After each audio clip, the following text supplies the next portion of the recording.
20 décembre 2025. Merci Nabino Balandi, Semel 13 Télévision. Merci Nabino Balandi, Libre Débat. Tokutani le solo là na sujet d'actualité.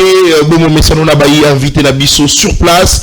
Toko réfléchir na mai matali bon situation sécuritaire na est et Mboka Nabiso Congo. Le Conseil de sécurité des Nations Unies moko na lobby a publié Kibongo Lokasa ou wapi o akotalisa ko senga bongo na M23 a retiré a quitté Uvira de pratiquement 75 km à Bimana Uvira na yango tokomitu na motuna surtout na position ya gouvernement na biso via mona boka Patrick Mouya o akondima kaka te le fait pour na ba M23 ba ko quitter Uvira est-ce que ali ya solo to ya ali lokuta tokoyeba moko réfléchir là-dessus parce que ça fait débat, ça fait polémique.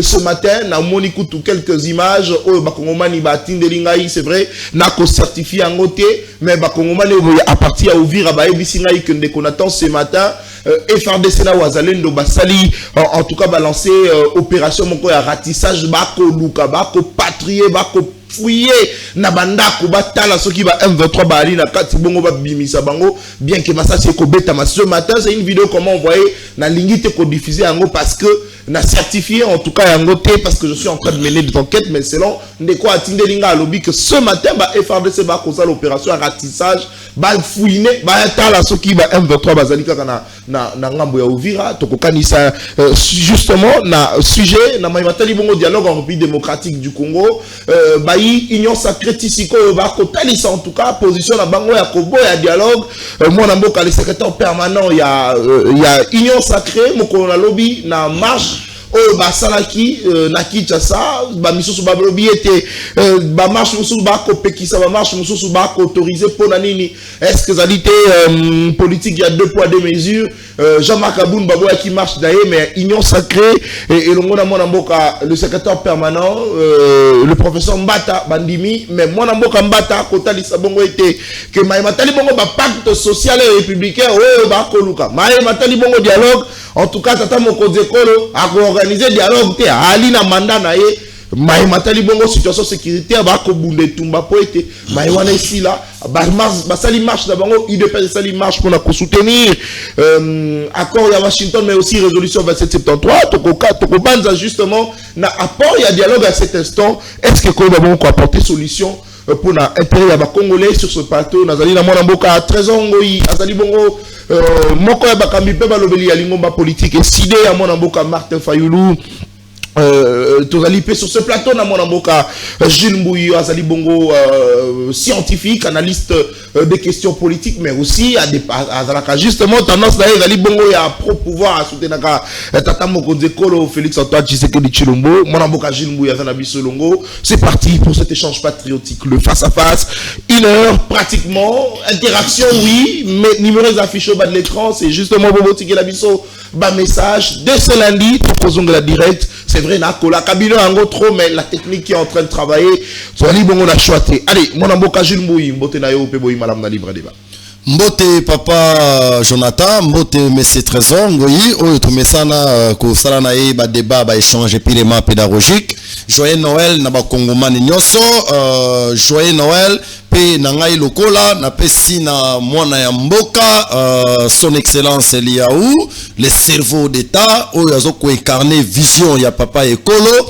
Fachi Béton omoni papa Nathan na yebisaka yo ke dans une équipe de football le coach a toujours besoin d'avoir ba joueur o ba incarnaka vision na philosophie ya coach donc tokotala na gouvernement ya Sumuna de tokomona makambu papa Liaou akosala ba réforme mingi o amemi na kati ya fonction publique et ko pesa ba kongomani nyonso esongo makasi ba cadre organique et surtout ngai na yo toza ba kinois papa Liaou depuis que aye na kati ya fonction publique tokomona le susu o toko rappeler ba kinois moko to bengaka ba place Golgoth ezalaka le susu te o to mona ki ba fonctionnaire à l'époque à chaque moment il y avait des revendications les gens brillaient épinés donc dès l'arrivée de papa Liaou na kati ya fonction publique nous avions senti ce qu'on appelle la paix sociale yango moni pambate ba bengaka le cerveau d'état vu son intelligence vu l'incarnation du pouvoir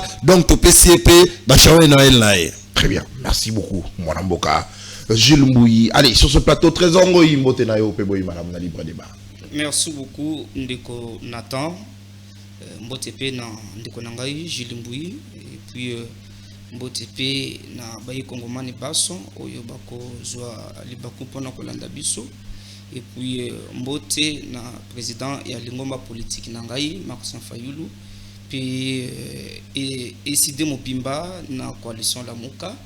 Na pesi Bango Basso Mbote, kasi naza ko annoncer awake na lundi Oyo Tozo Bandela, c'est-à-dire Ekozala les 22. Ils allaient débit à Conseil national et à parti décidé engagement pour la citoyenneté et le développement. Ils ont bandana siège Nabiso et ils ont un petit boulevard donc triomphal. Donc bandawana, je pense que Bandekouba sont eux participants pour cette invitation à Bango et puis tous ça plaider pour un débat républicain. Très bien, merci beaucoup. Mon amboka Trésor Ngoyi. Allez, je ne bois pas au la masolo à l'elonayo, mon amboka. Le retrait, il y a M23, le Conseil de sécurité des Nations Unies, Kosenga Bango, Benda na Musika, Bazonga na 75 km, Musika, il y a Ouvira. Est-ce que, justement, Tokogi Kotika la sceptique, le col à mon amboka Patrick Mouya, Oa Kondi Makakate, que Tino Lelo, M23, Bakobima, Yandenge ya solo. Alors, nakoyebisa bakongomani nyonso tolandaka quand l'honorable Willy Michiki, je pense, quand l'Ouvira était tombé, a pesaka 2 semaines, a tchaka même mandat na Angers, a lobby dans 2 semaines, so qui bangunya ya mboka ba quitter ville ya Ouvira te, a tché carré pas en fait fonction na ya ki député Angers. Le loto komona ngo. Il y a une grande différence entre gagner bataille et gagner guerre. Il y a une grande différence. Très bien. Au moment où le loba approche et ça la caibele. Tout le monde qui bisona bino Ouvira tombé. Il y avait les inquiétudes où Nanga ayaka bani koloba pour se faire voir direction vers Kalemi Tanganika. Mais Papa Ekolo n'a pouvoir à Fachi. L'intelligence diplomatique joue toujours son rôle. Parce que batuba kolobalelo, oh non, il faut que bunda, oh il faut que salabo, il faut que salabo papa nata. Mais de côté kangana ebisa ba kongomani boy. Au moni la guerre à l'heure actuelle, ce n'est pas comme la guerre traditionnelle ou la guerre du Vietnam. Mais la guerre à l'heure actuelle, c'est purement d'abord la technologie et ce qu'on appelle le commandement. Mais on s'est rendu compte que dans notre pays, et ça a été sa porte-parole, il y a armée de la République. Dans notre armée, et ça qui infiltré jusqu'à la moelle épinière. Mais on peut faire la guerre comment? Si et seulement si le commandement déjà pose problème. Et il a encore martelé pour dire ceci, que notre service de renseignement a été infiltré jusqu'à la moelle épinière. C'est-à-dire quoi? Dans la guerre, il y a des tactiques. Les gens font ce qu'on appelle la planification de la guerre.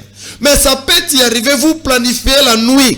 Et le lendemain, de l'autre côté, les ennemis, ils ont déjà les plans. Comment vous devez faire pour attaquer. Et raison pour laquelle on n'arrivait pas à avancer. Mais quand cela ne tient, tous en a héros, tous en a armement forte, mais le problème s'est posé au niveau du commandement. Mais les lots, papa et non, dans le biboye. Parce que les gens n'ont pas bien analysé le discours de Papa Ekolo.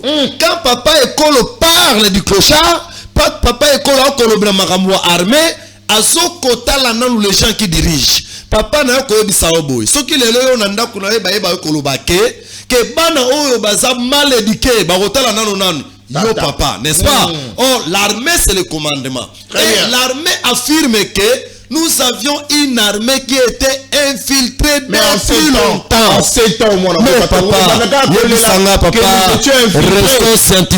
restons scientifiques, restons rationnels. Est-ce qu'on peut former un général ou des généraux ou des colonels dans 7 ans? Non, mais tu intègres l'armée? Non, papa. Non, mais justement, mais ton moni, mais ça va générer, on se commis 3 étoiles, 4 étoiles. Non, 3 ans pratiquement. Je parle du commandement. Le commandement, c'est-à-dire que réforme et armée au salam. Mais le problème, c'est le commandement.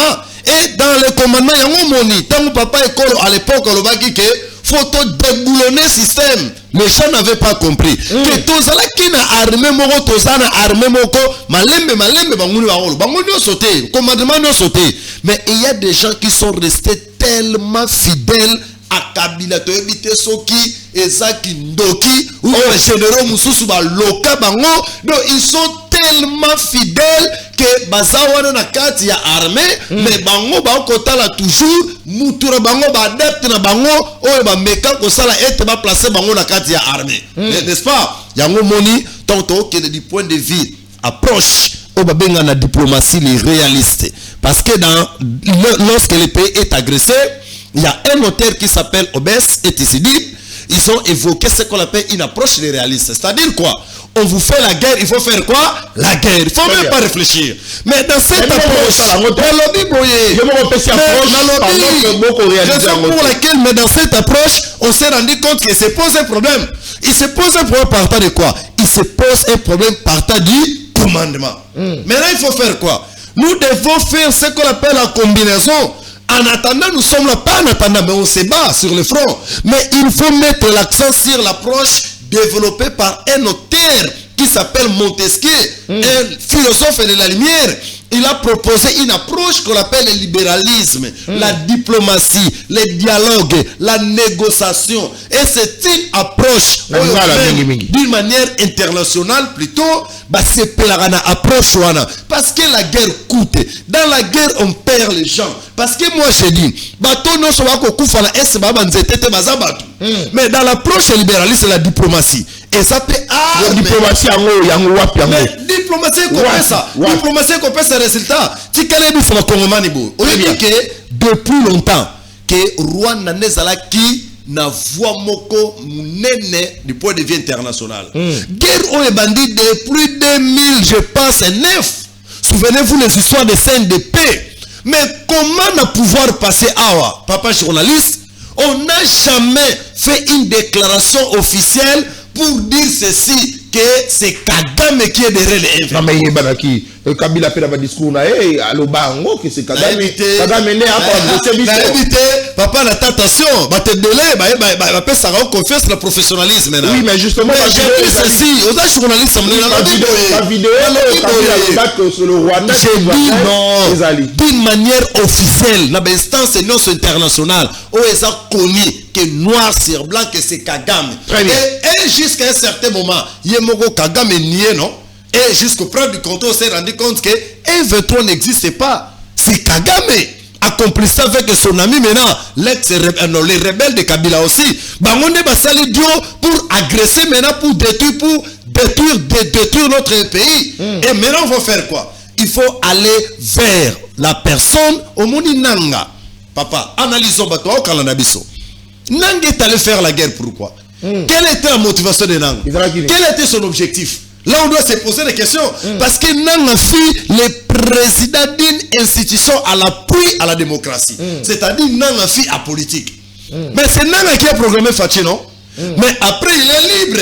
Nanga va nous dire que ça va, ok, j'ai fait parti politique Nanga. Mais directement, Nanga dit à quel autre côté il crée son mouvement AFC. Mais comment on peut imaginer? Tous à la rationnelle là. Batu basalaka déjà na makambu na bango.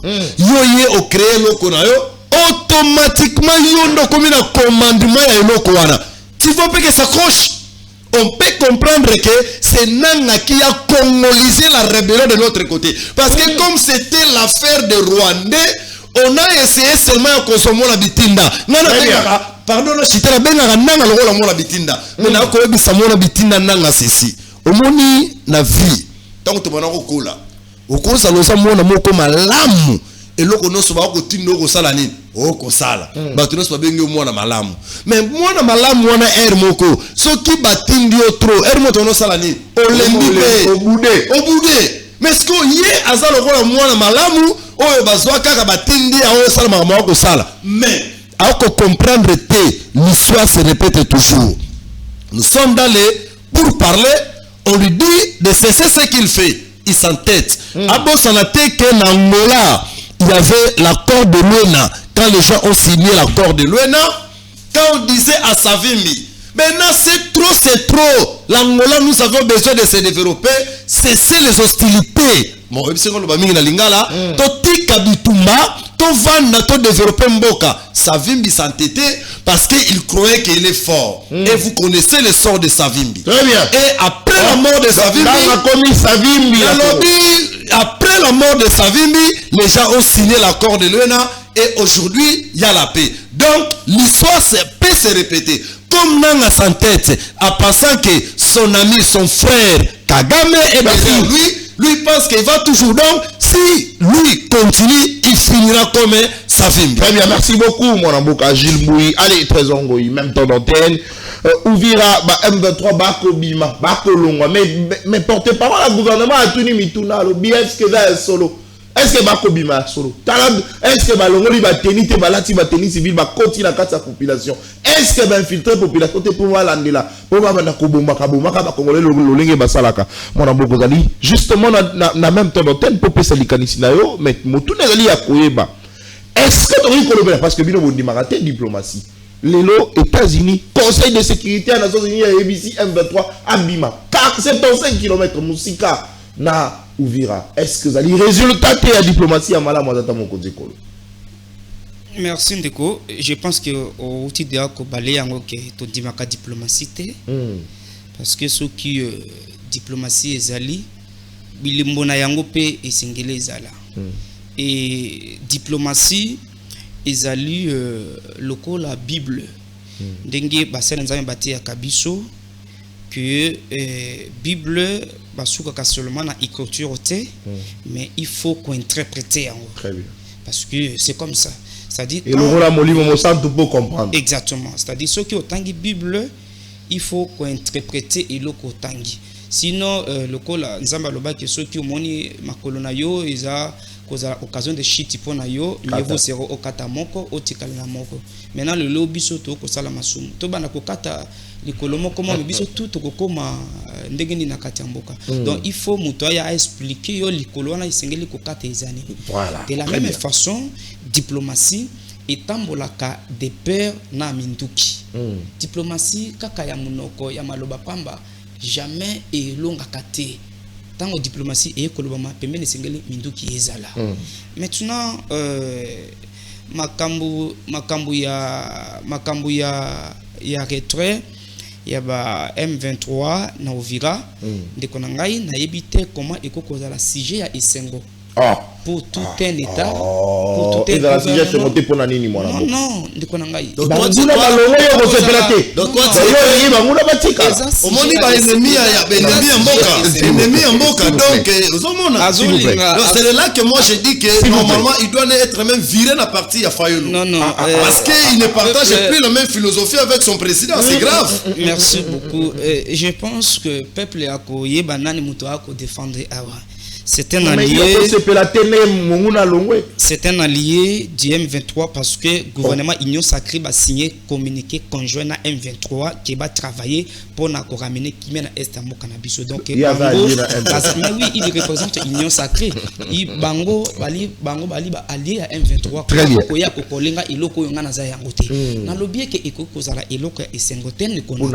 Mais oui, raison exacte.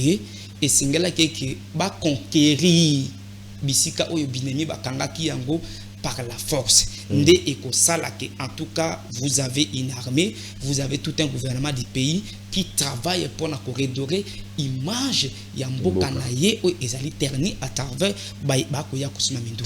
Mais bino boko sa eloko mon côté bofandi bato bakosi bino ke ba ko longwa et boyena ba donc ba itando ke boko sa la fête monsieur Jules boko sa la fête ya nini. Donc ezali eloko ya soni ba ko ki jamais ko sa la fête parce que Hollandi à travers Patrick Mouya ya Patrick Mouya le ke bango ba ko douter Patrick Mouya li porte-parole au gouvernement na bango ba lui ba ko douter na bato wana ke ba bimite misu balongoli bilamba na zoto ba komi lokola ba donc ba civil au monité que babimi sans que Mboumé betama babimi sans que Congolais akufa on se peut la tête nini. Non bien que la stratégie la bango ba ko tika bato la bango en tenue civile mais au moins ça doit être un sujet de joie parce que babimi ma ça c'est betité oyo qui même Jean-Jacques Pourus depuis Chibotoke zali ligne ya ba ville ya Uganda azakuna mais akosala communiquer Donc ça moi na pour Simbote. Un gouverneur nomade. Na lela effort. Moi na pour Allo bakamakazi, allo bakamingi. Na pese Mbote. Akimaka avant population. Azana Chibotoke. Na minute. Donc Akimaka 3 jours. Azala nini? Donc Akimaka avant population. Pour c'est un gouverneur à Sud Kivu. Gouverneur à Sud Kivu. Très bien. Donc Akimaki na 4 jours avec na Chibotoke kuna donc na Uganda mais à Koko ça va toke non ville ou ville Koité. Mais yemo kazaki na ville te. Akimaki déjà ici. Donc ba communiquer nyo so ko sala wana à Uganda. Communiquer toi à Kopesa Moutou Aza en fuite à Kopesa ouvrir Koité. Ndeko Nathan ezali likambo yako donc yakope sango crédit parce que bandeko wana batikali kolongwa nyonso te bakimi muke bango batami sima ya ngomba moko je crois ezana Kiliba eza au moins 12 km vers donc ville donc Uvira nde esika bandeko wana une partie bakei kuna une partie bazana na kati ya ville ya Uvira balongwe na lobby conseil de sécurité des Nations Unies esengi bango bakende 75 km musika. Non, mais ndeko yango tolobaki awake. Pourquoi seulement tant ville Uvira ekoi? Ndé ba conseil de sécurité dans Nations Unies et koloba. Ba organisation musu ba koloba ke sengeli bango ba lonka na Uvira. Alors que sengala ki ba banana na liboso na ba bunagana non ki esika bango ba zuaki. Pourquoi est-ce que comment la position on est allé justement parce que Uvira ezwami après signature et accord après entérinement et accord ndé bazu Uvira. Pour yango peut-être que vous avez raison oyo États-Unis pas telemi. Non, ndikonangai ceux qui otali na accord des principes au bango ba signaka yango, je crois c'était le 27 juin, il y a année oyoyo, résolution et senga qui d'abord retrait il y a troupes étrangères sur le territoire national et la cessation des hostilités. Non, s'il vous plaît. Non, mais voyez la différence entre l'accord de principe et l'accord ils ont un document juste qui préparait les pourparlers. D'abord, écoutez, c'est peut-être donc lapsus, mais ce n'était pas l'accord des principes, mais je parle de l'accord du 27 juin oyoyo yango signama ki ba utaki ya Washington on ko atteriner yango awa donc na les 4 awa comprenez na kati accord wana il a été clair que les troupes rwandaises esengeli elongo mabele na biso ngambo ipai nanga mususu batika ko soutenir donc des groupes rebelles, c'est-à-dire des forces non étatiques qui batika pona ko soutenir bango et puis ba cesser donc ba cesser na ba donc na hostilité. Donc hostilité. Mais nous sommes salama quitté. Donc ce qui au monde les loqués, bandeko wana bango babimi donc na Uvira une partie babimi ndamo batikali parce que lion ce qui a bomi yamanaye à kotika ya kokene musika il faut protéger yamanaye. Donc ba rebelle bango ba ville na bango ba kotika kaka bongo te. Maintenant pression aux hommes na salami que moi une partie mes amis. Ezali pression diplomatique ko uta na Uganda. C'est ça, et le Uganda. Mais oui, c'est le président ougandais. C'est le président burundais. Mais excuse. Donc c'est le président burundais. Moutou a sengi na conseil de sécurité nationale. Daishimie que batoyo parce que Uvira ezali frontalier na Bujumbura. Ndia lobi kete bato yo lokola biso to transaktaka na bango ba ko ya côté na biso basumi biloko bazongi biso to kenda kuna to kokota na problème naza na posta te ke bato bafanda awawate nde ko uta na pression diplomatique na bango parce que ils ont une diplomatie agissante en réalité lokola diplomatie oya biso oyo ezali diplomatie muka lokuta oyo te donc ce qui ba M23 ba bimi ezali ponda ishimie ndia sali diplomatie Félix Tshisekedi non pas Félix Tshisekedi ezaité. Voilà yango omoni ke ndeko na nata bandeko wana bango babimi wana ezali pona yango parce que ce que le gouvernement oya biso bango bafandi pour le moment ba ko appliquer Exode chapitre 14 verset 14 de la Bible. Elomini oyoyo devant maya munene mer rouge sima ya bana Israël pharaon liboso mer rouge et si ki akokende zaki Moïse mutwazalaki conducteur ou akendaki ko entêter peuple Israël pour que ba bima na Égypte ba kende kana mais tango bazalaki bloqué Moïse alobaki que garder silence l'Éternel combattra pour vous. De la même façon, aujourd'hui, pour ce gouvernement, le bien que garder silence, États-Unis combattra pour vous. Il y a un moment que le gouvernement a fait ça et l'autre afin de croiser ma boque, a cause de nous surtout à cause de États-Unis à Saint-Bango. Mais tu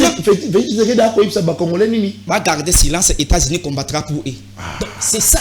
Alors que le coup la bango na minute oyo ba charge surtout ba boire que les États-Unis que États-Unis a bondé la bango mais c'est inutile que ba futa bango misolo ba ko futa bango pourquoi parce que ba futa ka bango au regard ya musala ba ko sala le coup garder silence États-Unis a ko bondé la biso RDC les habitants de Nord Kivu Sud Kivu donc les Congolais gardez silence États-Unis combattra pour vous. Ngai mi sifiti ke dina gouvernement na ngai ko croiser maboko to ko bundate. Yango moneke nyonso bango ba ko sala ngo ba ko se référer. Lobby marche salamaki. Ya union sacrée. Ya union sacrée. Ba lobby te bazali ko réclamer que accord à Washington yango ezala respecté. Nani moto ko faire ko respecter accord des anani. Mukasi e ko sala batona te. Batona ba ko sala pression pour que accord ezala respecté. Donc on comprend que bango ba croiser maboko. Bah cause la États-Unis a bondé la bango. Et c'est dans ce sens où la place bango ba bunda pour na bakore de la respecter ba ko les États-Unis. États-Unis a bondé la pona bango. Yango to lobé na temps oyo ba kopi ko futa bango misolo te. Gouvernement ba ko zwa mbongo te comme ndame suffit que ditina c'est parce que bango ba ko bunda te ba ko sala musala te. Luko ba ko sala musala te ba ko futa bango misolo te. Maintenant ndeko nangai. Nayoki ndeko Gilles awa alobi Willy Michik. Alobaki ki apesa ki bato wana 2 semaines. Soki bango apesa 2 semaines balongwa. Bakolongwa non pas ko uta na pression moko botem bakolongwa parce que wazalendo nde mutu akoya pona ko déloger bango. C'était ça eloko Willy Michik alobaka yango. Que wazalendo akoya pona ko déloger bato wana bakolongwa. Mais lelo bango bakolongwa parce que Willy Michik alobaki te bango bakolongwa dans 2 semaines yango donc bango bakolongwa. Non. A cause awa lobby que non wazalendo baza déjà na kata Uvira ba cause arrivé à PNC ba cause arrivé donc il a fait RDC pour que bango babanda non ndeko bino botika aventure bazala ki wana eloko moko ezate ba bengana mo ba kei nde après bobi teto boko c'est la bango baya non ezali kadiocha maintenant ndeko Nathan eloko oyo yali ko friser mitema na biso ezanini eza que au mona ki union sacrée lobby asala qui marche. Est-ce que mon équipe a interdit qui marche naïe? Président Jean-Marc Kabunt a outé que ça la marche à Bawa. D'abord, Abania no liboso na consensus bateau na je crois donc Kaluka. Samuel Mbemba atindi bakuluna.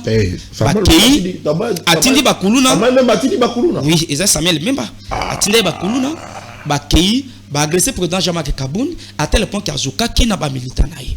Aye ko composer marque naïe donc marche naïe. Ba le non nzela oyo yi asengi ko bana échanger ezali ki zone moko interdite même kaka zone interdite wana yango union sacrée lobby akendaki pona ko sala marche na ye yango bito ko yebisa ba embouteillage ya mikolo oyo bakangi nzela lobby na sala émission na retard ba invité ba misusu ba été pour la marche ndeko Nathan je regarde tout droit na caméra pona ko yebisa ba ndeko union sacrée que même soki bomoni ligne de cause ya bandeko oyo bake pona kosima minduki ezali frustration c'est-à-dire Congo ezali abiso na bino nyonso comment marche oyo ya bino bosala ka yango na kati ya kimia mais marche opposition ozali la palais du peuple alors que opposition akoki ko sala marche wana te c'est là où bino boali ko pesa makasi na ba kongomani musuke ba soutenir rébellion là nous vous disons toute la vérité que vous êtes en train de forcer d'autres Congolais ba ko forcer d'autres Congolais qui n'ont même pas l'idée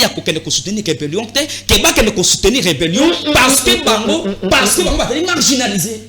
Congo n'appartient pas à Mesfait Tshisekedi et sa milice politique de l'Union sacrée parce que l'Union sacrée c'est une milice politique. Et Zali a bangoté. Comment vous allez interdire marche à Congomani Mosusu mais vous allez privilégier Oyabino. Bon, pousser à Congolais Mosusu qui va que la rébellion est à Bango. À travers mais je vous dis l'Union sacrée n'a Tshisekedi va pousser à Congolais Mosusu qui va que le Sima Menduki contre Bango parce que Bango va croire que Mboka c'est Tata na Bango va ko ça la marche.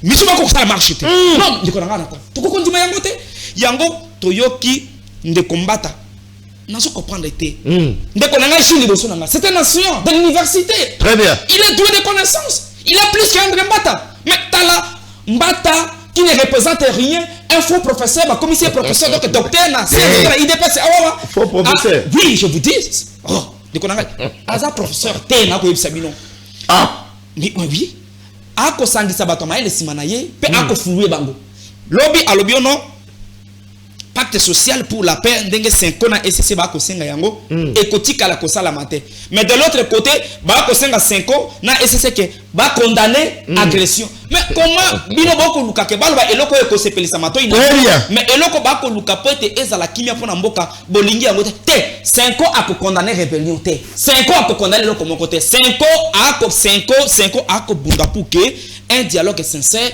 inclusif et venir biso na kati mboka pour que to sona soki pe bino boboyi ke lokobo non dialogue ko salama ndenge nde ko tiekedi akolinga tango mabe ekokota na kati mboka bokima pona ko kende ko bino bokima pona ko kende ko donc pona ko bomba na kuna te pa ko yema pe bino kuna te très bien ça que biso ko senga bango ke nde ko tiekedi à comprendre que nous surtout au yali ko salango ba échouer na kata union sacrée et puis diplomatie ezate et le que tikeli awaka pona ko ramener kimia eza à travers un dialogue sincère inclusif au ko sanisa biso autour de mesa autour ba nganga nzambe pour que tous une solution ya maimaso e ko lega na kata mboka na biso. Très bien, merci beaucoup. Allez, deuxième chapitre, cette fois-ci to ko so la wa matali bongo dialogue na kata mboka Congo mbata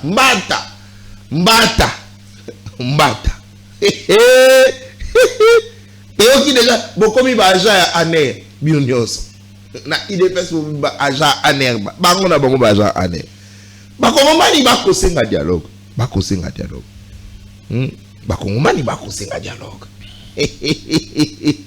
on en parle là bas invité na biso sur ce plateau à libre débat mon mboka Issa Kaz deuxième chapitre dialogue en vie démocratique du Congo est-ce que ils allaient justement clé de voûte est-ce que tikali justement la seule solution pour na mboka na biso et que de liboso pour na mboka na biso ezwa valeur pour na mboka na biso et retrouver paix une paix durable mais pas une paix de façade pendant que toi on paix durable on il faut que to longo l'armée on est longo la clochard donc comme ils sont armés à solo donc comme ils sont armés batia ba condition malamu pour na ba Congomani merci beaucoup allez 30% pour la budget il y a exercice 2026 pour la armée à Bokanabiso oui c'est très bien nous félicitons nous encourageons ce qui budget et comme pour l'armée et ali bongo malamu mingi surtout tu vas dire la posa pour constituer une armée forte une armée loyaliste o banga kate o sala ka repli stratégique te o bunda ka etumba na yango ce qui budget ce qui mon solo na bango et comme bongo ali malamu mingi mais surtout il faudrait justement ko saluer ba o ba ko sala mosala malamu na ko pesa moka ko sona mona mboka Blanchard Mongomba o ali bongo dire ka bia mona mboka Adolphe Mozitu okulutu na ngai Blanchard Mongomba topesi mbote mosala ekomonana mosala malamu boko sala eko intéresser ba Congolais c'est justement pour l'intérêt de Congolais yango tokopeso moka ko soit mona mboka Blanchard Mongomba et le mona mboka Fabrice Kabunga un aîné un grand frère bien pour moi Fabrice Kabunga topesi mbote et puis topesi ba joyeux Noël kulutu Fabrice Kabunga allez on avance mona mboka Jules Mouy vous avez na maloba dialogue. Merci papa journaliste. Mais je me pose la question tika etena balaye moi dans quelques secondes. Très bien, vous avez Babiloko nyoso papa Trésor ngoto koloba. Je me pose la question quand je le fixe les yeux c'est comme si Trésor a tiki intelligence et na Sidubangi. Ah. Aye na ngo na plateau. C'est là. Tiki intelligence na Sidubangi parce que autant qui voyage. Donc parce que en connaissant la personne, je n'arrive pas à comprendre ma propos na awa. On a dit qu'intelligence na est na plateau ou t'es na sous bangi. Mais ya solo papa nata. Mais tala nanu na émission chaîne oyo bato balandaka ngo ebele. Très bien. Tant azo ko affirmer biloko moko très prosaïque. Donc c'est-à-dire dans termes la diplomatie dans un langage scientifique des choses qui sont élémentaires et terre à terre. Que c'est à cause de la chimie que diplomatie na biso est comme un niveau et pour arriver que adversaire longwa ouvira papa n'a évité ce qui vraiment vous arrivez à réfléchir a-t-il raison oui ou non non totalement tort nous allons expliquer Uvira porte ya Burundi. Ya Burundi. Bujumbura capitale na bango. Bien sûr. Ba Kongomani ba kota ka ba bimaka. Na lobi boye. Batu bakena ko sala misala kuna ba ko zonga na Uvira. Na lobi peut-être na rappeler point bango. Même na kati ya Burundi, soka ebite que Kagame a créé aussi une rébellion sur le déranger pouvoir à Burundi. Peut-être l'information. Et la guerre ici risque d'être une guerre régionale. Et bah, pays sur le Grand Lac et cause à la menacer à cause de Sadiq de Kagame. Alors, d'où, tant ou déjà au l'autre côté, Ndayishimiye est tellement conscient que même la rébellion où est dans la Katamboka là, c'est comme si c'est Kagame qui veut créer ça. Parce qu'il oublie que Kagame a toujours une dent avec Ndayishimiye parce que Ndayishimiye a remplacé un tout qui est au pouvoir. Et Nakati ya lolenge a raisonné à Kagame, il tient toujours que un tout puisse aussi gérer quoi? Le Burundi. Et d'où maintenant, déjà conflit entre Ndayishimiye et Kagame consommé depuis longtemps. Très bien. Et Uvira où est sa porte d'entrée là? Bujumbura, ce n'est que normal. Biso na ba Burundi, tout ça là c'est qu'on appelle un front commun. Et la diplomatie nous sur tata ekolo amemi, ça n'a rien à voir avec Ndayishimiye. Est-ce que na kati États-Unis d'Amérique là-bas, est-ce qu'il y a une délégation ya Ndayishimiye qui négocie là-bas? Ou ministre affaires étrangères burundais qui négociait, ou c'était notre ministre ici. Mais bon, c'est son nom,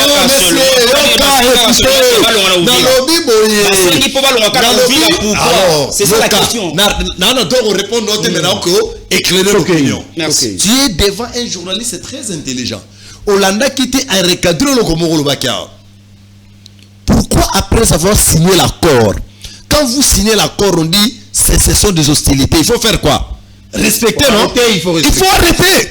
Mais comment vous, à la veille à signature et accord, automatiquement, vous avancez avec les hostilités? C'est-à-dire, vous ne respectez pas quoi? Les accords. Parce que, non, papa, l'accord disait non. L'accord disait, est-ce que tu as l'accord? Tu as l'accord avec toi? Et je pense même que tu as eu le temps de lire l'accord. Parce qu'après avoir signé l'accord, après avoir non, c'est toi, tu es non, papa, quand on négocie dans un langage diplomatique, dès qu'on dit que c'est son, on laisse d'abord. Mais Tala et Loko Kagame Salaki, à la veille, on signe l'accord de l'autre côté, et de l'autre côté, on vit la scène tomber. C'est-à-dire quoi? Dès que tu respectes l'accord, dès que tu respectes l'accord, maintenant, on va peut-être éviter la pression diplomatique sur les pays agresseurs. Maintenant, étant donné que vous, on vous dit cesser les hostilités, et vous continuez, on doit mettre la pression sur vous. Et ce n'est que normal. Deuxième recadrage, mais moi,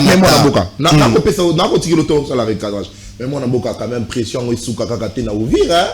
Bazu ba territoire est belé, bazu ba ville est belé. Na lobi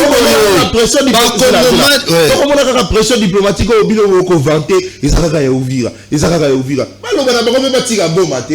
Non, en fait, la lobi boy papa nata. On a ni kaka Uvira. Parce que peut sa raison te na mona boka trésor la lobi que ezali diplomatie. Il y a président Ndayishimiye ya Burundi. Parce que Américain Uvira. Peut-être papa Trésor a maîtrisé la géographie moko la bisoté. Na très ko ebisaye que Uvira eza porte moko, eza ville moko stratégique où il permettra avancer au côté la Grand Katanga. Et quand vous êtes sur les Grand Katanga, c'est Pirema Kasai. Kasai c'est quoi? Grabandou. Et Grabandou c'est Kinshasa. Et à tout prix M23, donc en fait, moi je parle même pas de M23. Kagame à l'armée rwandaise tenait à tout prix de récupérer Uvira pour faire quoi? Faire les avancées. Raison pour laquelle on doit stopper. Alors, je rentre partant de ta question. Donc, je dis que le retrait dans Uvira, et qu'on permettre à bango te makusa et qu'on permettre bango te bakela katanga 4 courses là bango 4 courses là bango une victoire pour la RDC une victoire diplomatique pour la RDC mais alors toujours quoi avancer c'est là papa Nata continue une force négative je te dis ceci congolais devient une diplomatie non mais en fait pourquoi ils se sont retirés pourquoi ils se sont retirés ils sont retirés parce que la diplomatie burundaise a fait en sorte que mais oui je viens de dire ici avec la diplomatie burundaise c'est la diplomatie congolaise mais comment est-ce que non c'est-à-dire que toi tu as d'autres ici parce que sinon peut-être moi qui ministre des Affaires étrangères burundais ne azalaki de l'autre côté pour négocier avec l'agresseur de Rwandais, n'est-ce pas? Mais Tikangai n'a chité par rapport à la question papa, la guerre ici. Na yoko tala papa trésor na mispouna bisaye que guerre o ekosila na rena fachi. Le loko ba kongomani nyose ba kozela. Tous les Congolais de bonne qualité sont conscients et sont confiants et papa Ekolo a conseillé sa guerre avec la reine du Fachi, ça ne sera pas comme ça se faisait avec la reine de Kabila. Mais où le MV3 prenait toujours la forme. Vous allez pratiquement 7 ans quelle déjà. que soit la durée de la nuit, le soleil finira toujours par apparaître. Va apparaître avec Fachi, on avance déjà bien. On avance bien. Avec bakongomani nyoso na minute o ba kozela d'abord pour papa Fachi et ça d'abord la paix au niveau ya partie orientale. Et donc ngongé koki siko il faut. Nalobi nalo. Comme mangala ma flèche la yote. Non, zela. Pour l'instant, même dans 2 ans, ok, même dans 2 ans, la guerre sera finie. Non, mais je te réponds, non? Vous allez le 20 décembre. So Nzamba, Tata Nzamba Sungi, abateli ngai na yo na ndeko trésor, na mona boka Isa, Tata Nzambe, so abateli biso, tokokota 2026. Effectivement. Il assure que Tata Nzamba ko batela biso tokokota 2026. Donc koti kalabino 2027 et puis 2028 élection. Ouais. Donc quand est-ce que paix en ekoya? La paix viendra. Avec le temps. Dans le même dans 2 mois, même dans 3 mois, même dans 1 année. Dans 7 ans, dans le mais dans 7 ans, il y a eu trop de problèmes, n'a papa Nata. Comment on doit essayer de vaincre la guerre avec une armée du genre tellement infiltrée? Maintenant, il faudrait d'abord commencer à faire quoi? À réorganiser et organiser le commandement de l'armée. Et nous sommes dans ça. Peut-être un des trésors à comprendre.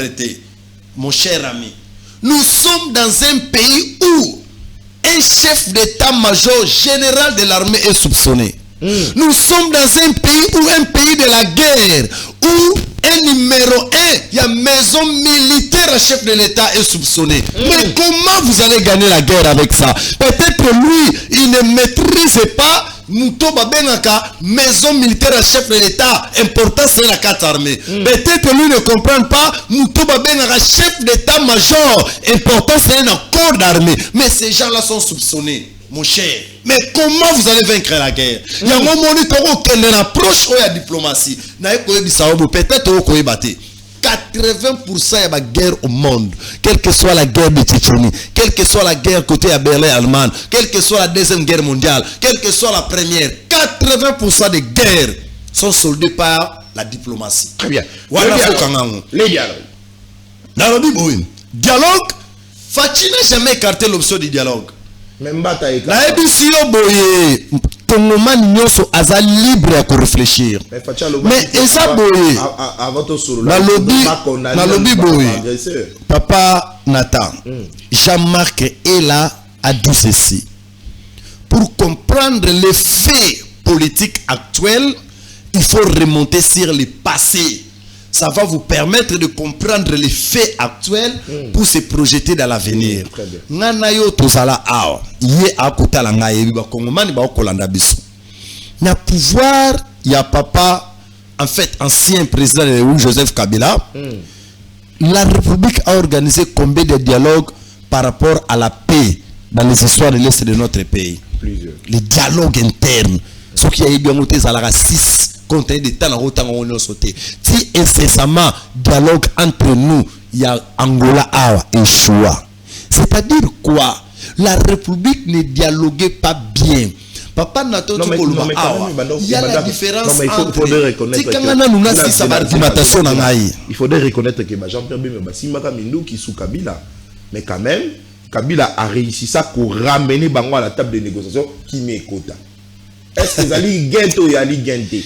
Est-ce que vous savez pas que même à l'état de Kabila, l'Est là avait toujours des problèmes? Vous ignorez comment? Il y en avait, oui, peut-être il y en avait. Mais M23 prenait le format et belé. Tu as le CNDP, tu as un 23, tu as Salibouy. C'est-à-dire, il y a la. Au M23 a forme et belé. Oui. Mais est-ce que comment on a que Kabila n'a pas longa bango trop yango ba mané ko Kabila tikala jamais kolonga définitivement M23. Ah, dans lobby boye, tikanga na argumenté. Il y a la différence entre la paix et la paix durable. Au moins même en Afrique du Sud, quand il y a eu trop de problèmes, à un certain moment les gens ont dit non. Tout ça là c'est qu'on appelle réconciliation et vérité. Tout le banana nous solo, tout tika ba mascarade.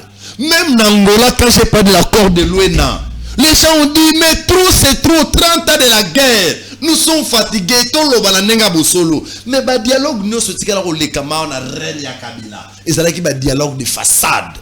C'est-à-dire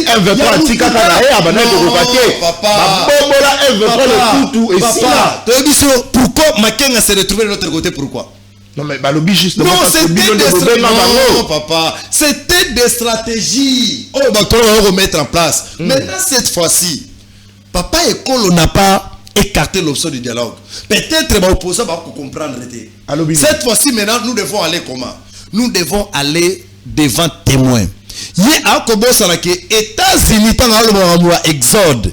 Papa, il faut pas comparer Makamusu soit la comparaison. Au monde la diplomatie. Papa Facha a compris que cette fois-ci maintenant, Toko Kende Koloba na Bosolo devant quelqu'un qui est puissant. Et ça l'a raboyé. Même dans le quartier. Tant on a kola et ça l'a na yaya moko boya ça va makasi muto so banga kaye. Ce qui exemple bino vous avez confrontation entre bino bobundaka kaka batumoko ya moi bayaka bazoro botika ko boyoka raté mais jour ba benga yaya wana aroya ka esino muni bino mibale faut botika eloko jour na koyoka ngane na obeta bino et la diplomatie aussi fonctionne comme ça. Et les États-Unis ce n'est pas la moindre si je suis dans l'approche didactique pour raison tant ya koloba ke facha ko appliquer l'exode non tant Moïse avait koloba garder silence le terrain combattant pour lier par argumentation na ngana lobby boye j'entends garder silence avant d'ici la diplomatie c'est quoi? On négocie la négociation, le dialogue, mais il faut bien négocier devant témoins. Alors nous avions pratiqué plusieurs dialogues entre nous les Africains, entre nous, oh ceci, oh cela, ça aboutit à quoi? Aucun résultat. Bon, tout ça l'anime. Maintenant tout ça l'anime. Tout Kende devant quelqu'un qui est fort, il sera comme un témoin. C'est comme ça dans la diplomatie. Dans les pays on appelle ça les rapports de force. Donc Kende pas trompe comme témoin. Maintenant tout Kende qu'on négocie. Donc biso na biso lisusu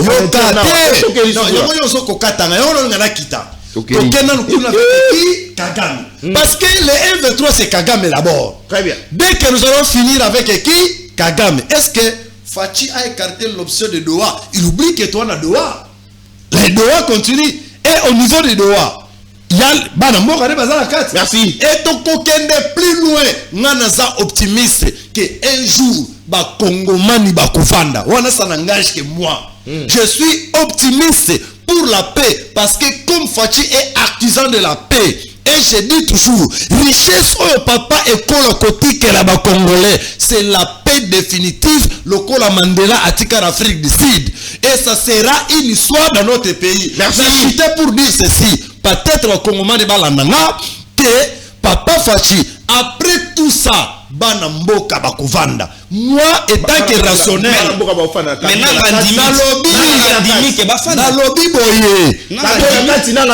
non, mais tu faut qu'on y va. Si tu as expliquer quelque chose. Rapidement. Parce que tu peux pas m'amener sur les questions directes. Monsieur, tu n'as pas votre état d'antenne. J'aime trop la politique comparative. Moi, il nous kolobanini. Omoni attend Afrique du Sud. Tango batu nyoso ba vandaka. Kangango lelo soko yebakate na histoire politique. Il y a eu des têtes au ba pardonna bangote. Na kora mwena ba adepte nyoso ya Savimbi Tende ba kota la kati ya Masolo. Et jusqu'au preuve du contraire, Misusu Bazaba exilé politique n'Europe filelo. Pourquoi? Parce que ils ont trahi. Et quand Banamboka Barovandaka, les gens qui ont trahi la République, ils ne mériteront jamais le pardon de la République. Oh, Donanga. Je n'ai pas cité le nom des gens. Dans le lobby, dans les négociations. Dans les négociations. Merci. Dans le lobby, moi j'aime la politique coopérative. Très bien. Angola. Ata Makambu Hitler Rasala. Allez dans le dialogue de 1942, je pense 1944, la date m'échappe. Batunion sauté badepte union soit Hitler ne va pardonner bangote.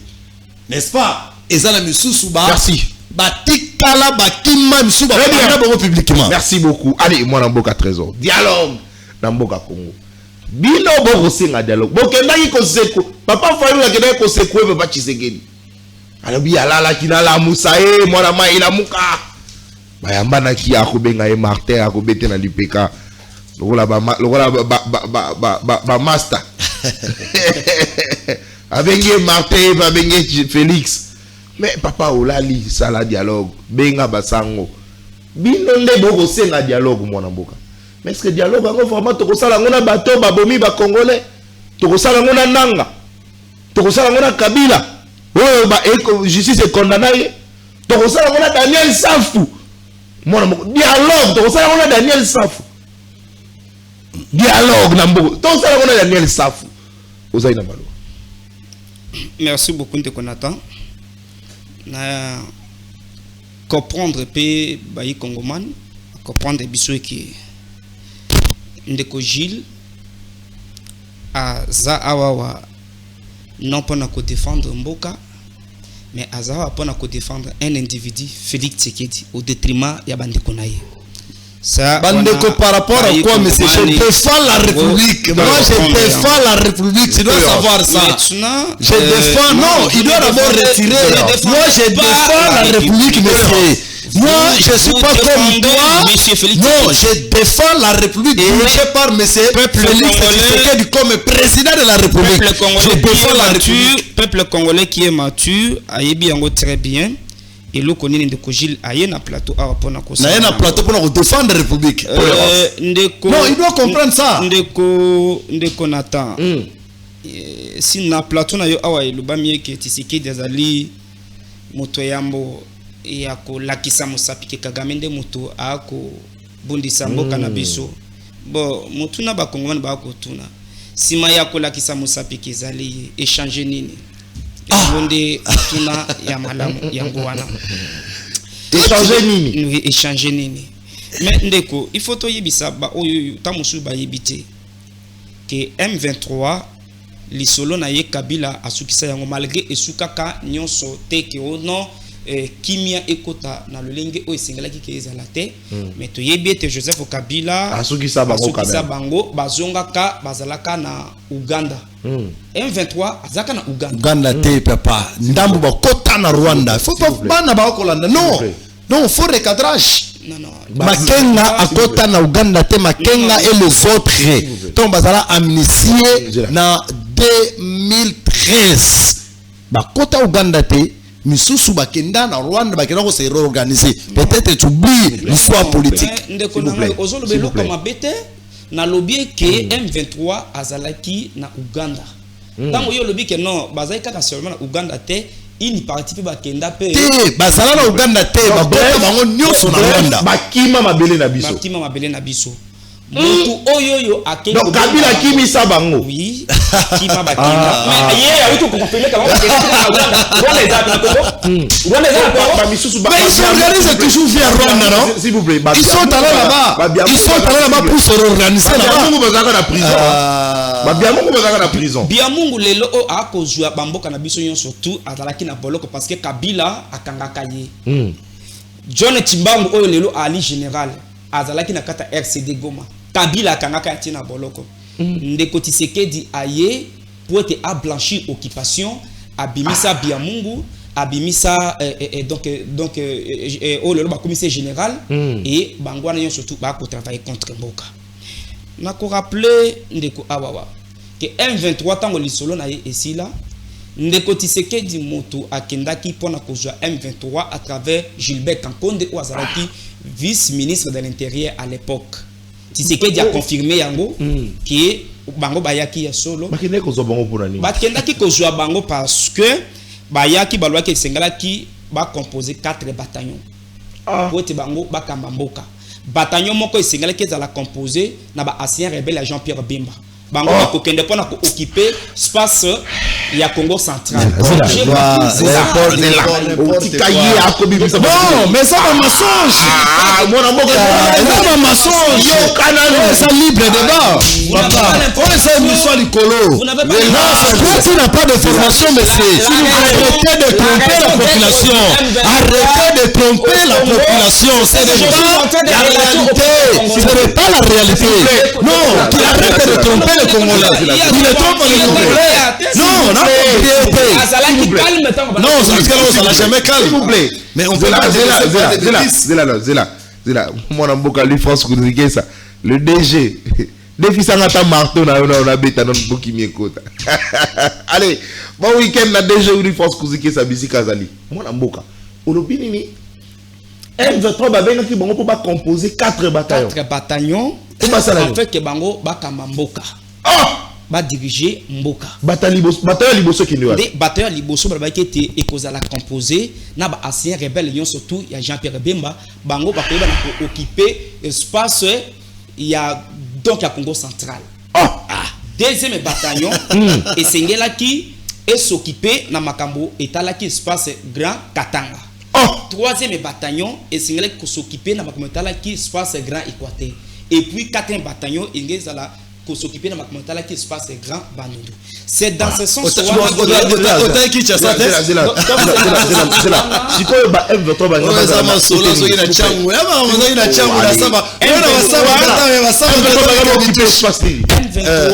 M23 bafanda ki na hôtel musu bafanda ki donc na Rotana musu bafanda kana memiling musu bafanda ki tsheze baka ndeko ngai ulimba maloba ka yango clairement awa nyonso basala 14 mois awa na kati ya mboka oyo même ngai na kokende musika pona ko bakende ko mutu oyo apesa M23 fond ya démarrage ya bitumane contre mboka c'est l'union sacrée parce que après que uta na bango Kinshasa kozonga nde bitumba ibandi parce que M23 ki suna mbongo te donc de ba ki boy ba pesa ka ba mbongo nde tango bazongi na mbongo wana nde baye ko baluka parce que accord o bango ba signaki yango ezala ki respecté te yango komoni M23 a continué qui na bitumba kinole c'est-à-dire peuple congolais comprendre que M23 azala ki te Tshisekedi muta kenda ko benga M23 ezaye po ba ya na mboka oyo il faut être la clair que bisa parce que Tshisekedi a ko ko pakola batu nyine longi pour ko que non M23 non de konanga c'est mon ba ko jili bazoni nga ko faire comprendre la population que Tshisekedi ayaki akuta ki bitumba oyo pendant 30 ans mais a ko bossa na ko yebisa ba ko ngwana awa ke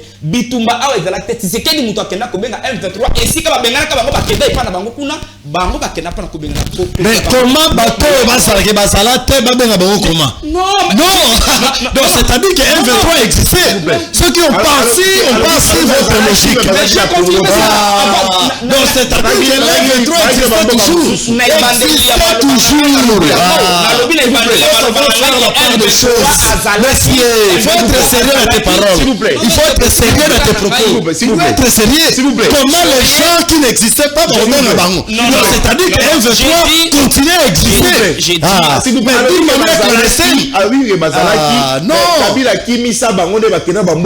Kabila n'a jamais, je répète, et il est conscient. Wana kosa les qui fanatisme marmozora na tchango na sabanzete que le M23 existait toujours d'une manière où merci. Allez, le Congolais il m'a d'accord comprendre maintenant à kolba makambo a simbi makambo accord que non ou vigra ba libérer yango parce que ezalaki après signature ya accord et c'est là que motomoko a violé en côté mise en applicabilité nango esengela ki salama na ko rappeler de konanga Gilles Awake les 4 à Washington on n'avait pas signé un accord ndeko Gilles les 4 à Washington va signer qui accordé mais ba atterrina qui accord il y a le 27 juin 2025 parce que oyo ba keneki pona ko sala les 4 ezala ki juste oyo salama ki déjà na le 27 juin 2025 nde ba kenda ki pona ko atterriner yango na les 4 oyo ewuta ki koleka ça c'est une précision ça dit kuna ba tikala ki ko signer accord mo sute et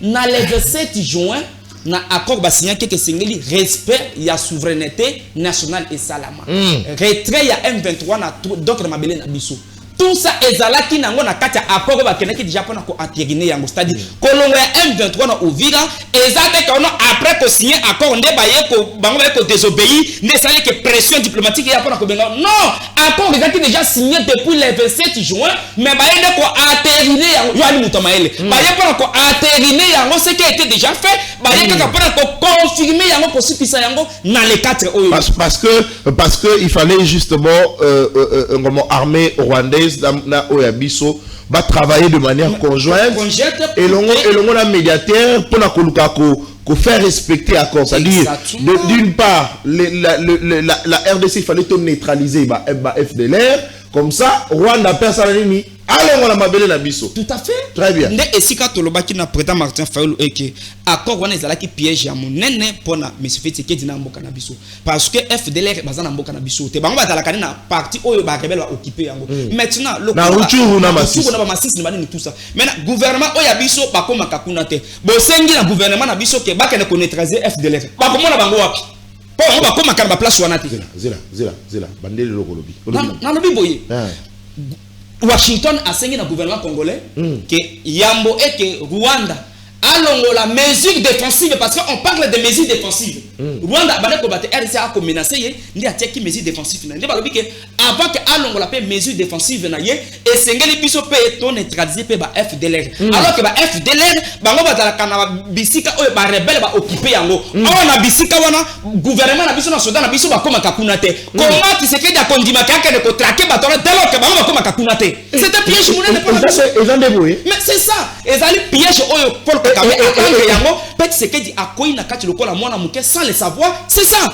yango moni mendeko andeba alobaki boye que au moins ko diagnostiquer vraiment le problème ezali ko condamner les pays à vivre dans l'échec et alobaki kidaki liboso pona kolobaki Rwanda na Uganda na mboka na biso bazali na rôle kaka te pona kobunda pona minerete mais bazana na mboka na biso poete ba kobunda po bazwa été na mabele na biso parce que bayebisaka bana na bango bateyaka bango ke bino bozalaka na été na mabele na bino moko ezalaka na Congo oyo yo ba belge bazwaka yango bapesaka yango na ba congolais et sengeli bo se battre pour ke bozwa yango omoni ke na ngambo kuna Museveni akobunda po ete azwa Ituri asangisa yango ekoma donc yango ekoma ya bango de l'autre côté que Kagame akobunda azwa pe partir est ekoma côté na c'est dans ce sens wana alors ndeko nangai dialogue bakosala yango rapidement basala ba dialogue na ba rebelle bakone nanga badalele safu banini tout ça okotanga komba batu awa maintenant ndeko nangai non eza mabete maintenant yebisa ngai Jean-Pierre Bemba o ali chouchou ya bango ya union sacrée abomi batote Jean-Pierre Bemba ali chouchou na bango ya bango donc union sacrée azana makila bakongana maboko na ye la même mende o azali chouchou na bino azana rebelle te to kana kotanga bango non ndeko kaka ndenge donc de là mwana mboka alobaki que comment histoire ya mboka ko pardonner nanga te et ko pardonner bato babomi ba congolais te balingaki pa pardonner pe mais c'est ça na lobeli kaka simple c'est-à-dire alobeli que bato basala ka rébellion oh tout donc bango tout donc ba trahir mboka la république écotique la jamais ko pardonner bango te ngana ali d'accord na yango que la patrie ne peut jamais pardonner des traîtres et na kata ba traître wana Jean-Pierre Bemba ali na kati corner nanga azali na kati ba la même mede bazali na kati ba to belé oh tout bango ba simaka minduki na kata mboka ba mwaka bato bazali na kati et lelo koloba keno to koki ko exclure bango pour que ba kota na kati dialogue te merci nanga to kotika la jamais kozwa kimia te parce que bango ne ba simi minduki ba ko bunisa biso na eteni wana et c'est que les bango ba ya lokola ba Congo merci donc voilà to solo là donc pour la bino ce qui Donald Trump lelo Azal a commis le col à Dieu les pères pour la Kubundela Bino. Nous disons que Donald Trump, c'est un escroc. Azal n'a pas escroqué dans ma minérale Nabiso à travers mes faits. Et nous disons que Tshisekedi Azal minérale a coupé ça Donald Trump et ça na Congo. Donald Trump escroc. C'est un escroc. A outi ko le ba à mettre fin à conflit na Congo. Alobi kaka alobi yango les 9 et comme les 10 bazu ouvira. Alobi les 9 que non à mettre fin à conflit entre RDC et Rwanda. Alobi les 9 comme les 10 bazu ouvira. Donc dans tout ça, Azana pour ça pour na construire minérale na biso et to le bien que ndeko Tshisekedi a cause siège à IDPS et après Donald Trump ce qui a continué la nakati akuta minérale akoko zoya na kuna. Merci beaucoup. Puis nega ko peta Donald Trump qui a cause à la paix. Dialogue reste le seul moyen unique. Merci. Autour de Tata Nzambe, donc pardon donc autour de Nzambe, église 5 donc catholique à travers 5 et puis protestant à travers ECC nde bakongo akosanisa biso. Merci. Mbata atika kimangungu na ye akozala motaliboso ko kimata mboka oyo kozika. Parce que bango bakolinga kimana kata mboka. Merci, merci. Toligi pe muta kimate moi. Non, bango ba kimate. Jean-Jacques Purusi akimaka avant bali ko sala communiquer à distance mais azala mboka mopaya akosala communiquer awa na Congo. C'est comme ça bato tu bazala mama na merci, merci. Olingi Jean-Jacques Purusi makasi. Nalela moi mobali wala fort. Nalela tata wala fort. Nalela gouverneur wala fort. Un gouverneur nomade. Ah moi na mboka lundi to pesa mbote. Ba kongomani faut amona Jean-Jacques Purusi. Gouverneur ya Sud Kivu. Selon les informations, le ngi moi na mboka lobi il y a Katisi déjà dans Bujumbura. Avant la Burundi, après le Congolais, oh vieux Koïté. Mais pourtant il y a tout la mouisse Yazaza.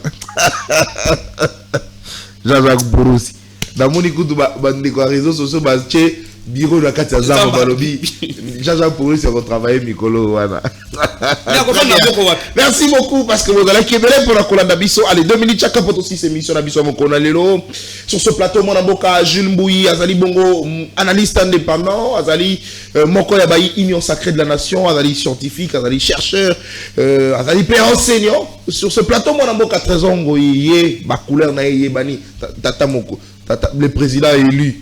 Oh, bango babengaka Martin Fayulu. Dans l'imagination. Imagination là-bas. Le président élu. Couleur ya Trésor Ngoyi bani. Moi namboka Trésor Ngoyi azali bongo moko ya bayi décidé à Martin Fayulu. Allez, 2 minutes chacun. Moi namboka na 2 minutes na yo. Toko solo la mai matali bongo province na yo aussi Dubangi. Na 2 minutes rapidement. Merci beaucoup. Mais là, na kolingana na pesa na moi namboka Jules Mbouyi parce que azali na moi bilo ko recadrer. 2 minutes et puis on conclut et puis tous en mon amboka. Alors, je pense que comme tu dis que le temps nous fait peut-être défaut, ce qui n'a lobby qui n'a pas ko recadrer ba lokuta nyonso bimi na munoko ya papa Trésor, tana nyonso ko zalate, mais na ko ebisa eloko moko comme conseil et ko se ba kongomani nyonso. Omoni la Belgique à l'époque, on a deux peuples, wallon et flamand. Mais pour l'intérêt à nation, la Belgique, pour coloniser bien beau Carabiso, wallon et flamand, on mettre en place ce qu'on appelait la solidarité négative. Mon solidarité sera toujours positive, n'est-ce pas? Mais quand en sociologie on dit solidarité négative, on l'accentue. Ngaina papa natato yoka nakate. Mais pour l'intérêt moueza commun, ngana yo to saira onini. Yoka nanu. To zina no loko wana. Après to silisi ango, après biso to sale nini. To zongeli ba divergence na biso. Pour l'instant, le pays est agressé. Le Congo nous appartient à tous. Ce que nous voulons et ce que nous cherchons maintenant, c'est la paix. Congomani attend mon côté au lelo à soutenir Rwanda via ba propos to ko landa papa ndeko ya Mutafayulu oza devant ngai oza ko inventer nanga d'une manière ou d'une autre. Donc eza ba propos moko malamu te mboka we eza mboka na biso. Ko lelo soki Congo eza te et loko moko to sa les ate. Na conclusion na ngai na ko ebisa ba Kongomani biso to bimisi di mensonge ya nanga. Poto la Sabino que nyonso nanga ko sa les ana encore ba théâtre. Di mensonge. Di mensonge ya nanga. Et beaucoup mona eza na français mais on peut sangana limula on ming na ngala o mena ngate. Sans problème. Nang avait dit, je vais créer mes propres banques si Kinshasa refuse d'ouvrir les banques à Goma. Échec. Ameka Kosala Babank de tout le monde en côté. Deuxième mensonge. Ouverture des Cadeco, plusieurs personnes sans cerveau en arc dès les premiers mois après l'ouverture. A Fongola, Cadeco, Batoubaye, à sa médiatisation, échec. Tout le monde en côté. Nous sommes en train de construire la route Sake Massissi. N'importe quoi. Et Tigala Salamate. Troisième, quatrième mensonge, il y a Nanga. Dans 6 mois, nous serons à Kinshasa. Une année après, il vient d'être reculé de Ouvira. Cinquième mensonge de Nanga. Le Rwanda ne nous apporte aucun soutien. On demande au Rwanda de se retirer, mais c'est le M23 qui décide. Échec de Nanga. Mensonge. Que Bisso, Rwandais, Bango, porte que l'autre pour la Bisso. Mais on dit aux Rwandais de ne pas supporter. Est-ce que les États-Unis est-ce que les États-Unis a dit à Nanga de se retirer? Non. On parle de Kagame, on se rend compte que c'est qui? C'est Nanga qui exécute. Sixième mensonge de M. Nanga. Nous organisons le procès de Félix Tshisekedi à Goma. Sketch. Le organisateur. Septième mensonge de Nanga. Nous avons formé plus de 7000 soldats et 1500 finiront dans 1 mois. Échec. Huitième mensonge de Nanga. Nous recrutons des magistrats. Mais à recruter des magistrats, mais c'est trop d'autres le lot sans salaire, bafuta marate. Misusu bakimi kimi. Neuvième mensonge de Nanga. Les taux baissés à Kinshasa, c'est une arnaque de gouvernement. Dans 1 mois, ça reviendra à la hausse plus qu'avant. 3 mois, dollars, et ça touche Kara, Nanini a bien. 10e mensonge de Nanga. L'accord de Washington ne concerne pas l'AFC 1-23. Félix trompe le peuple. Mais nous quittons, Ouvira par le respect du médiateur américain. On comprend que Nanga, c'est un infantillerie. Merci. Il y a un autre ministère Kongomani, 10 mensonges de Nanga. Misusu Ekoya. Pour les autres, on a combien? 10. Et n'a pas sa copie, papa trésor, n'a pas journaliste, bilonoso, beaucoup maîtrisé, beaucoup vulgarisé, bah mensonge noso to bimiseli, bah congomani. Merci. On peut savoir parole. Allez, moi on 4 ans, vous avez 2 minutes. Merci beaucoup. 2 minutes nangai de connaître na lina lo bama kambo ya province nangai. Olinga na monio na ba réseaux sociaux lobby ici du bangi bande exista. Écran j'ai tika comme mon coco tante. Exact. Ndeko Tshisekedi auti kotia yango iza mabete. Azo sala ngo na Congo pe na bande ko na biso mais esengeli constitution ko lobaki esengeli richesse en boka na biso za la partager d'une manière équitable. Ça dit tango a ko sala pona ba province mususu asala kapi pona bande ko na yepe baza na province mususu.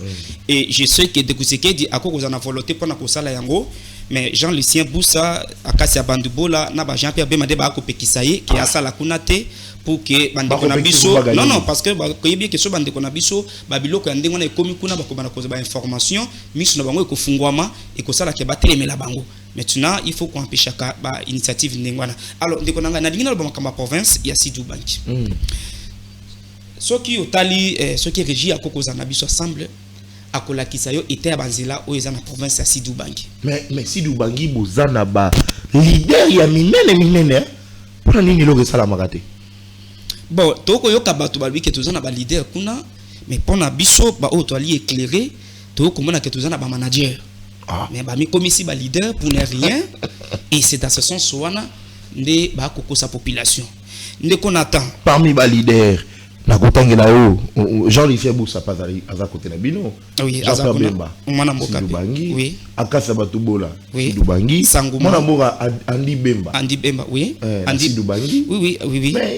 Mais non. Et là quoi exacté moi non. Tango yo oza kotanga les oiseaux de mauvaise augure, il faut que longola ndeko Andi Bemba na kati. Ba oyo utongola mwana mboka Andi. Oui. Mais aza Bemba. Non, ndeko nangai. Faut pas confondre makambo. Kombo ya Bemba eza kombo ya honneur pour na Congo mokili mutumba pe pour na province nangai. Mutu nyonso o akoya ko travailler pour qu'il afingisa mémoire ya kombo Bemba yango monique na ko s'opposer contre bango entre autres monsieur Jean-Pierre Bemba. Yenda ko fingisa famille Bemba. Non mais c'est ça parce que ce qu'ils font ne reflète pas ce que papa a fait et je vois que peut-être que ce camarade Andi Bemba oyo aye avec des initiatives.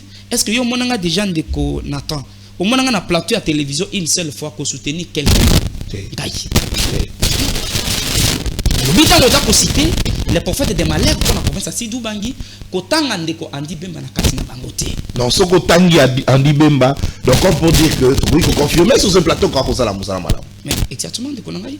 Eza li kamote que naye pour na collaboration qui jale ndenge bato bazala kate parce que moi je ne suis pas dans ces histoires là, mais je veux confirmer ici que ndeko Andi Bemba ali ko faire différence et je continue, je persiste la koyebisa bandeko nangai ya Sidou Bangi et que ndeko Andi Bemba azali parmi bilenge oyoyo bango baye pour être babunde la province wana moi je croyais que ndeko Andi Bemba était venu pour une cause politique qui a floué batonenge ba Jean-Pierre Bemba ba ko sala na batonini et tout ça. Non, yepena assez éloigné na grand frère naï. Mais exactement aujourd'hui ndeko Andi Aza Kozala. D'ailleurs, à l'onga qui na députation il y a 2023, il est qui a Azala qui les mieux élus parmi Elignon Sidou Bangi avec plus de 14 000 voix.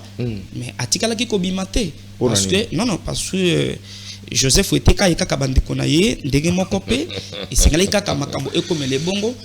Malgré ça, ndeko wana aza ko continuer ko poser ba acte a ko communier na bande konabiso et un tel monsieur.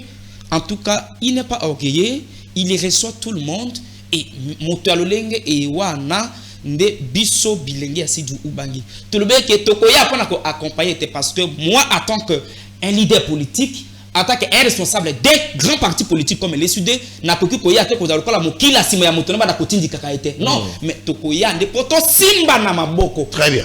Effort. Toko fédérer ba énergie. Toti kandeko Andi Bemba yemo ko na initiative kwa ko toti kaka yemo ko te ko Andi Bemba ati ko initiative ba de construction bazana kaka donc yemo ko te mais ba il est au badali conscient et décomplexé ba ba ya pana ko sala yango moni nzela ya biso ya Sidou Bangi. RN numéro 6 soki ndeko régie akoko aider biso alakisa ba imboka nzela ya d'abord oza ko mona mai o moni bana classe ba ko tambola na kati ya mai ezali centre ville ya Gemena. Tala centre-ville à Gemena, tala condition. Inondation, nzela ezate, même ndeko nanga nata 1 km même ya balabala route asphaltée na Gemena tikala ko zala te, mais okoyoka kombo ya bato minene ndenge otu kotanga oyo bato ba ko komisa bango bato minene pona biso to komona bango ba petit. Bango eloko moko ezate, tala centre-ville. Inondation, ba ko nager pour te combattre les écoles. Soki okei na RN numéro 6 akula Gemena. Route ezali impraticable. 115 km mais mutu koza ko sala un mois pour elonga et comme centre ville un mois biloko ya batulelo et comme ya fête na libongo moins et comme centre ville exact toujours. Merci. Parce que naza na souci ya province na ngai ya Sidou Bangi naza pe na posa ke ndenge Tshisekedi asali ba goudron na Kasai atie ba université na Kasai atongi ba bikola kitoko na Kasai atie ba hôpitaux na Kasai atie donc ba écran géant na Kasai atie ba aéroport na Kasai asala pe bongo pour la province na ngai mais nani mutu akokene ko ibisa ndeko Tshisekedi ke kanisa pe na bande kono pe ya Sidou Bangi nani mutu akoloba mutu akotika la koloba kozala te c'est là où biso lobete non biso na bande ko andi nous sommes venus pour relever des défis pour persister na kata province na biso pe tozali ko biso ali ko benga bilenge baso province ya Sidou Bangi que il est temps de se désolidariser avec tous ces vieux oyo bango bakotika la pour amener loko mon côté parce que bakosa la kate ils ne sont là que pour les enfants pour les femmes pour les propres familles mais ndeko Andi Bemba aye il n'est pas là seulement pour se séparer d'ailleurs la famille na pe na zo mona pe bango te ndeko Andi Bemba coopère plus beaucoup avec les gens du dehors que ba oyo bakoko za la net donc la prochaine et un tel monsieur il mérite soutien de toute une population peut-être que tu protéger ndeko Andi Bemba face à la tempête surtout économique nous nous disons à côté ndeko Andi Bemba misapi to côté misapi pe na misu on ne permettra pas de konanga. Allez, merci beaucoup mon amboka trésor ngoi. Allez, namonaka le grand Équateur de manière générale ndeko nanga bolimbisa namona ngolo ka Sankuru. Et là, il va dire professeur, le roi est beau ça dans la carte à Congo. Et là, au moment où il s'est la Sankuru. Et pas moi, la moque à Patrick Local. Et pas mon avocat Paul Tosoua. Na mon avocat Kandenge Moro, Sankou. Na mon avocat Kandenge Moro Équateur. Et l'autre côté, ça la Marakuna. Et l'autre côté. Mais au Royaume, comme moi, Minene. Le Royaume, la mère Mende. Au Royaume, comme Minene, le Royaume, Jean-Pierre Bemanassi Doubangi. Au Royaume, comme Minene, le Royaume, Kassia. Le Royaume, Jean-Lycée Boussa, le chef coutumier. Moto a vanda, moto a botama cause à la ministre. Moto a botama cause à la députée. Moto a botama cause à la kaka na pouvoir. Moto va changer quand na ba ministère lokola ba pio Adam Jean-Lycée Moussa à côté à Bimia à Kekuna commerce etc à Fandeli ngo lokola chef coutumier ba longoli ba bete kuna ba kotier koto lobi au mona rachita sima pa président assemblée nationale Jean-Lycée Moussa mais au mona ke province taillé Isaac Kabou il est là mais pourtant ceux qui se comptent là ba jeune le rôle à mon amour à 13 ans pour na yebi engagement na yebi combat na yebi combien même abenga ngai abi mwana mboka na tonkanza parce que na dénoncer loko tel na Sidou Bangi ba leader ba komi ko menacer ngai na yebi comment il souffre mais ce qui lui souffre à côté de lui ba bilenge ba ko bakisama lokola ye moko akotanga mwana mboka andi bemba ya ali mabete to sangisa makasi to tia effort to landa bakulutu wana te o basala mabe o ba gérant mabe o ba dirigeant mabe bazali na parcelle à pouvoir mais ba kokoka te ko sala quelque chose to ko senga na bango te batonga nzela te to ko senga bango nde ba memango na kati ya gouvernement balobi non mama Soumi Noye tangu bazalaka na conseil des ministres babi non ngai province tanga tala ndenge ezali c'est ça eloko tsoluka ngona tata moko diekolo tala province tanga ndenge ezali ministre infrastructure tala province tanga ndenge ezali yebisa mama Soumi na batia mosolo po batonga pe epananga. Ce n'est pas qu'on va débourser beaucoup d'argent pour le Daniel Bumba à ton Kinshasa, mais pourtant Kinshasa est ton amaté. Mais pourtant il y a des provinces où on va souffrir pe lokola koleka kutu makasi. Na yango mwana mboka andi bemba biso tokotia kaka maboko. Soko ko sala malamu tokotia maboko. Toko soutenir toko senga pena en tout cas makambo ekende liboso. C'est vrai aux alliés ministres té, aux alliés députés té, aux alliés sénateurs té, aux alliés DG entreprise publique té. Mais au moins l'action na yo toko yo kango. Moka ko so na yo. Et monsieur Esili bana mboka to pesa ni mbote en toute sportivité.